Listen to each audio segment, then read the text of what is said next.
Joulukalenteri uuden elämän alkuun, 11 luukku. Hei Maria, tänään sinulla on vapaa päivä. Olet ollut erittäin ahkera ja olet ansainnut vapaa-päivän tehtävien tekemisestä. Tänään otat omaa aikaa, olet itsesi kanssa. Teet tänään ihan mitä ikinä haluat.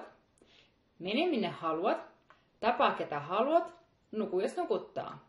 Tämä on tärkeää, koska tänään on tehtävänä kerätä voimia ja positiivisia ajatuksia ja ennen kaikkea levätä. Eli et tee mitään sellaista, mitä et halua, et mene sinne, minne on pakko mennä, et tapaa ihmisiä, joita et halua tavata. Tässä.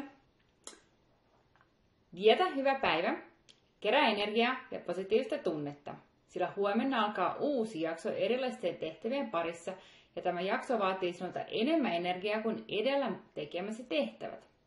Maria hymyilytti, koska hän muisti pari päivää sitten miettineensä ajatuksia lomasta, siitä, että aikoi luovuttaa, ja nyt hän sai vapaapäivän ja ihan luvallisen sellaisen. Maria suolevisi hymyyn ja mieli alkoi luottamaan mielihyviä tuottavia ajatuksia ja ideoita siihen, miten hän aikoi viettää tämän vapaapäivän. Ja mikä parasta, Maria ei miettinyt yhtään huomista tai tulevia tehtäviä. Hän mietti vain lepoa, jonka sai. Ole mukana ja huomenna saat avata 12 luukun. Silloin saat tietää, mitkä uudet tehtävät Mariaa odottavat ja miksi ne on vaikeampia kuin edelliset. Mutta nyt muista tykätä ja tilata, näin varmiset saavasi kaikki joulukalenterin luukut avattavaksi. Nähdään huomenna!